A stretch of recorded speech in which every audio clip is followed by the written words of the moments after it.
Hi, this is Bilal Ansari from A. Khan Memorial College, and we have already discussed about the electric field intensity. Now we will discuss about the axial form of electric field intensity. जैसे कि हम पिछली video में electric field intensity मतलब वैद्युत क्षेत्र की तीव्रता के बारे में पढ़ चुके हैं। आज हम पढ़ेंगे वैद्युत क्षेत्र की तीव्रता, लेकिन किस फॉर्म में? अक्षीय स्थिति में। देखिएगा, इसका ये फिगर दे रखा है, इलेक्ट्रिक डाइपोल है AB, ये नेगेटिव Q पॉजिटिव Q। इससे स्मॉल r डिस्टेंस पर, इसके मिड पॉइंट से स्मॉल r डिस्टेंस पे एक पॉइंट है P, जिस पर इलेक्ट्रिक फील्ड इंटेंसिटी कैलकुलेट करनी है। देखिए कैसे करेंगे, फॉर्मूला हमें पता है, E इक्वल होता है 1/4 pi epsilon naught Q upon में r स्क्वायर। ठीक, अब देखिए, अब निकालेंगे -Q द्वारा बिंदु P पर उत्पन्न वैद्युत क्षेत्र। Electric field intensity at point P produced by negative Q charge, that is E suffix में -Q equal 1/4 pi epsilon naught Q रहेगा अपॉन में। इस R को हम रिप्लेस करेंगे, यहाँ से यहाँ तक की डिस्टेंस कितनी होगी? यहाँ से यहाँ तक R हो गई, यहाँ से यहाँ तक L, तो टोटल डिस्टेंस हो गई R प्लस L। स्क्वायर है तो स्क्वायर N। इसी तरह निकालेंगे E प्लस Q, ये हो जाएगा 1/4 pi epsilon naught Q upon में प्लस Q यहाँ है, यहाँ से यहाँ तक की डिस्टेंस कैसे निकालेंगे? देखिए, यहाँ से इसकी मिड पॉइंट O तक की डिस्टेंस क्या है? Small r। यहाँ से यहाँ तक की डिस्टेंस है स्मॉल l। r में से l माइनस कीजिए, r माइनस l का स्क्वायर। अब क्या निकालेंगे? टोटल इलेक्ट्रिक फील्ड कैसे निकालेंगे? देखिए, E इक्वल हो जाएगा E प्लस Q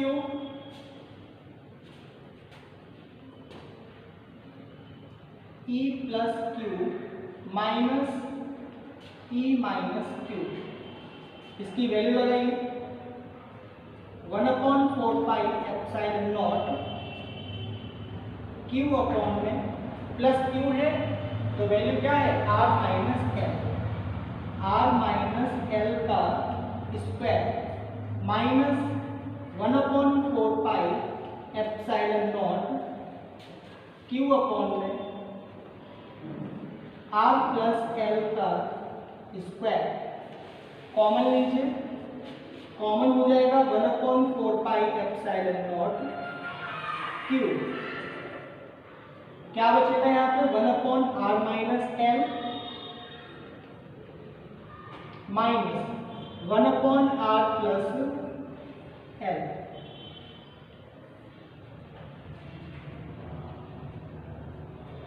एलसीएम लीजिए,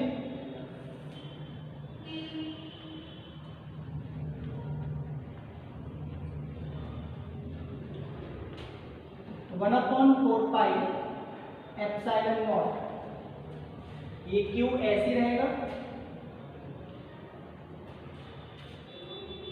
कैसे एलसीएम लेंगे? नीचे इंटू कर लीजिए, R प्लस L का स्क्वायर R माइनस L का स्क्वायर।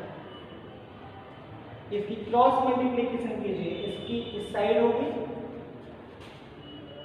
R प्लस L का स्क्वायर माइनस इसकी इस साइड R माइनस L का whole square. 1/4 pi epsilon naught Q। A plus B के होल स्क्वायर से इसे खोलिए A square plus B square plus का 2ab माइनस, इसे a माइनस बी के ऊपर स्क्वायर से बनेंगे A square plus B square minus का 2ab।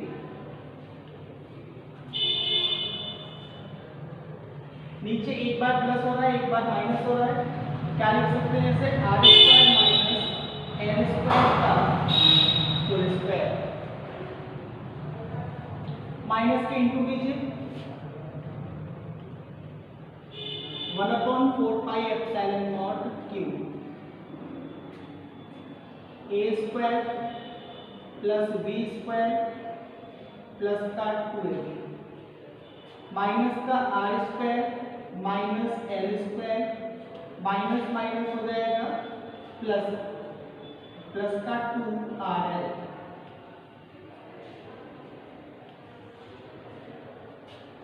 नीचे r square minus L square का होल स्क्वायर। ये प्लस माइनस कैंसिल, क्या बचा 2rl और 2rl 4rl बचा 1/4 pi epsilon naught 2r into 2l cube. अभी R square minus L square का होल स्क्वायर। अब ध्यान दीजिए 2rl और 2rl 4rl हो गया, इसमें से 2r और 2l क्यूब इसे अलग कर देंगे, ठीक है। इंटू करने के बाद यही आ जाएगा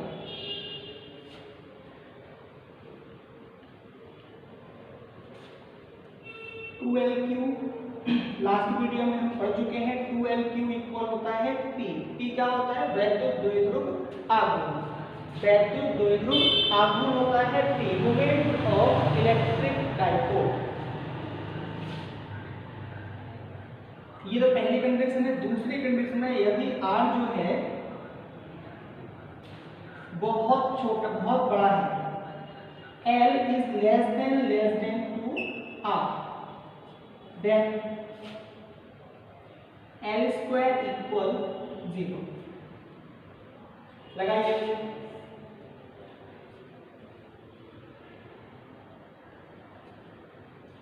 2r तो ऐसे रहेगा 1/4 पाई एप्सिलॉन नॉट, ये वाला 2r इंटू इस पूरे को p ओवर एल स्क्वायर को हमने 0 मान लिया है यहाँ, क्योंकि इसे नगण्य कर दिया है। एल की तुलना में जो है आर की तुलना में एल बहुत छोटा है, इसलिए एल स्क्वायर को 0 कर दिया।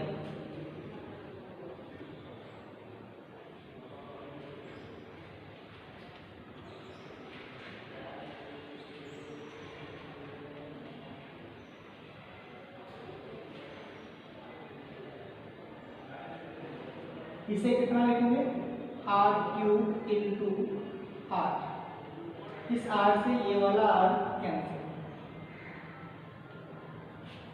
क्या बचा 1/4 पाई एप्सिलॉन नॉट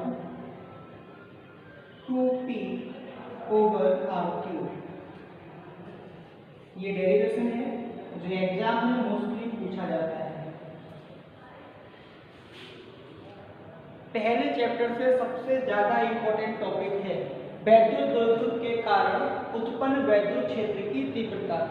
पहले मैंने तुम्हें क्या बता दिया एक्सियल फॉर्म मतलब अक्षीय स्थिति, अब बताऊंगा निरक्षीय स्थिति, ठीक है। जब तक इसे नोट कीजिए।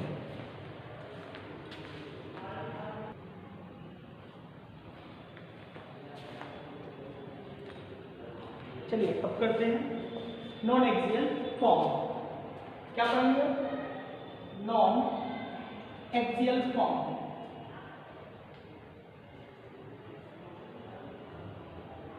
ठीक, देखिए नॉन एक्सियल फॉर्म मतलब निरक्षीय स्थिति। ध्यान दें निरक्षीय स्थिति, ये इसका फिगर है। इसमें क्या है एक इलेक्ट्रिक डाइपोल है AB, क्या है AB, जिसपे A पे क्या है -q चार्ज है और B पे क्या है पॉजिटिव q चार्ज। अब ध्यान दें ये एक पॉइंट है P, इसके मिड पॉइंट O से R डिस्टेंस पर, ठीक। अब देखिएगा प्लस Q आवेश द्वारा उत्पन्न वैद्युत क्षेत्र कितना है, वेक्टर E1। यहाँ नोटिस कीजिएगा क्या है, वेक्टर E1, और इसकी डायरेक्शन क्या है, B से P की ओर। क्या है डायरेक्शन, B से P की ओर, ठीक। अब देखिएगा बिंदु आवेश मतलब आवेश Q के कारण उत्पन्न वैद्युत क्षेत्र की तीव्रता क्या है, वो है E2, और इसकी डायरेक्शन क्या है, दिशा, दिशा है P से A की ओर, ये ठीक। एंगल कितना ड्रॉ कर रहे हैं, थीटा, और ये वाला भी थीटा, मतलब जो इनकी नेट तीव्रता है वो कितनी है, E, और दोनों तीव्रताओं के बीच बना कोण कितना है, थीटा प्लस थीटा, मतलब 2 थीटा। अब ध्यान दें, वेक्टर E1 का परिमाण कैसे निकालेंगे, वेक्टर E1 का परिमाण निकालेंगे 1/4 pi epsilon naught Q, E1 है ना, Q अपॉन में R स्क्वायर, R कौन सा होगा, R ये वाला, R square plus L square का होल स्क्वायर, ठीक। बस जो समझने वाली बात है वो यहाँ ये है कि जो वेक्टर E1 होगा इसकी डायरेक्शन क्या होगी, देखिएगा E1 किस दिशा में जा रहा है, B से P की ओर, क्यों जा रहा है, क्योंकि प्लस Q आवेश है। तो एक चीज को हमेशा याद रखिएगा कि प्लस Q आवेश से वैद्युत क्षेत्र की तीव्रता दूर जाती है, देखिएगा प्लस Q आवेश से दूर जा रही है, तो क्या लिखेंगे, along मतलब इन डायरेक्शन ऑफ BP, ठीक, क्लियर। दोबारा देखिएगा E2, वेक्टर E2 मतलब माइनस Q आवेश द्वारा उत्पन्न वैद्युत क्षेत्र की तीव्रता, देखिए 1/4 pi epsilon naught Q upon में under root R square plus L square और इस पूरे का होल स्क्वायर। डायरेक्शन क्या होगी, along PA, P ये किस दिशा में है, P से एक की दिशा में। ऐसा क्यों हुआ, क्योंकि प्लस Q आवेश से वैद्युत क्षेत्र की तीव्रता दूर जाती है और माइनस Q आवेश की तरफ आती है, तो हो गया। अब निकालेंगे नेट तीव्रता, total electric field intensity, total electric field intensity कैसे निकालेंगे वो ध्यान दें। E इक्वल, एक चीज आप लोगों ने नोटिस की होगी कि इन दोनों की जो न्यूमेरिकल वैल्यू है वो सेम है, मतलब दोनों का मैग्नीट्यूड मतलब परिमाण जो है वो समान है। तो तुमने एक रूल पढ़ा होगा, क्या रूल पढ़ा होगा, दो वेक्टरों का मैग्नीट्यूड या उनका रिजल्टेंट परिमाण किस तरह निकालते हैं, R equal under root A square plus B square plus 2AB cos theta.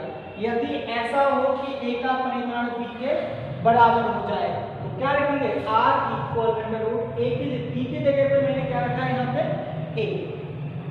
A square और A स्क्वायर हो जाएगा 2A स्क्वायर, B की जगह पे A रख दिया, A की A से इंटू होगी तो A स्क्वायर, तो पहले से ही है 2A स्क्वायर मैंने यहाँ पे कॉमन ले लिया था, ठीक। और यहाँ पे क्या बचेगा 1 और यहाँ पे cos थीटा, ठीक है ना, cos 2 थीटा का फॉर्मूला लगा दिया cos के पदों में, क्या होता है 2 cos square theta by 2 minus 1, 1 से 1 कैंसिल हो जाता है, ठीक है। अब 2 और 2 की इंटू होगी तो 4 हो जाएगा A स्क्वायर, मतलब 4 का रूट हो जाएगा 2, A स्क्वायर का रूट A और cos स्क्वायर का रूट हो जाएगा cos। एंगल कितना है, थीटा बाई 2, एंगल आ गया थीटा बाई 2। अगर कुछ लोग समझना चाहते हैं कि जो नेक्स्ट टर्म आ रही है वो कहाँ से आई है, तो वो यहाँ से ये वाला प्रोसीजर अपनाया। देखिए E इक्वल हो जाएगा 2, किसी भी एक वेक्टर की क्वांटिटी ले ली, मैंने E1 लिया है, और दोनों के बीच का जो भी एंगल है उसे मैंने हाफ कर दिया। दोनों के बीच का एंगल कितना है, यहाँ से यहाँ तक थीटा, यहाँ से यहाँ तक थीटा, तो कितना होगा 2 थीटा होगा। कितना 2 थीटा, तो 2 थीटा बाई 2। ठीक, इस स्टेप को बहुत ध्यान से समझिएगा, ये इसकी बिल्कुल रियल स्टेट है, इस फॉर्मूले से निकल के आई है। दोनों के बीच का एंगल, और दोनों के बीच का एंगल यहाँ कितना है, थीटा और थीटा, कितना हो गया 2 थीटा। एक ही जगह पे मैंने वेक्टर E1 ले लिया है, 2 ऐसे रहे। बाकी देखें,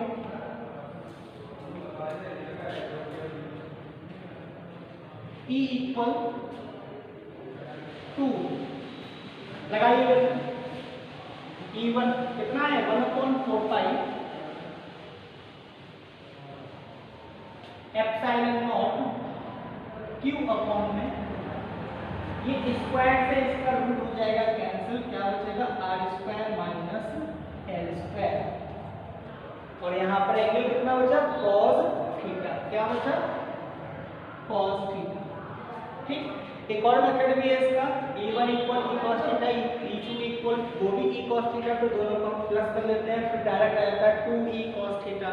ठीक है, तो वो थोड़ा सा सही है, लेकिन वेक्टर रूप से अगर हम जो देखते हैं तो उसमें कोई प्रॉब्लम होती है।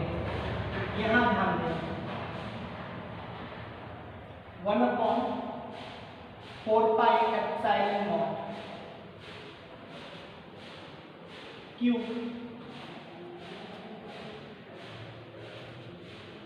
r² माइनस l² इंटू ये रहा cos थीटा। इसकी वैल्यू निकालते हैं पाइथागोरस प्रमेय से, मतलब जो cos थीटा है वो क्या होता है आधार बटे कर्ण। क्या होता है cos थीटा, आधार बटे कर्ण। आधार कितना है l, कर्ण कितना है r² प्लस l²। कहाँ से निकल के आया ये, cos theta equal base upon में हाइपोटेन्यूज मीन्स L अपॉन में under root r² plus l²। Clear, देखिए ऊपर क्या हो रहा है 2L 1/4 पाई एप्सिलॉन नॉट, और ये 2L cube r² minus l² का, यहाँ पावर कितनी है 1, और यहाँ पे इसका मतलब होता है पावर हाफ, तो कितनी हो जाएगी पावर 1.5 मीन्स 3/2। अब देखिएगा, जो यहाँ समझने वाली बात है वो ये है, therefore ठीक है, since L is less than two R, यदि R जो क्या है R मतलब L R से बहुत छोटा है, जो L है वो R से बहुत छोटा है, तो क्या करेंगे L² को 0 कर लेंगे। क्या कर लेंगे हम इसे 0, मतलब नेगलेक्ट कर देंगे इसे। क्या मान लिया हमने इसे, नेगलेक्ट कर दिया। अब देखिए E इक्वल क्या आ जाएगा 1/4 पाई एप्सिलॉन नॉट, इसे क्या लिखेंगे, दो वीडियो हम देख चुके हैं इसमें, अब तो समझ में आ ही गया होगा कि 2L Q को क्या लिखते हैं P, और P होता क्या है वैद्युत क्षेत्र की तीव्रता। ध्यान दें P अपॉन में r² माइनस 0 की पावर 3/2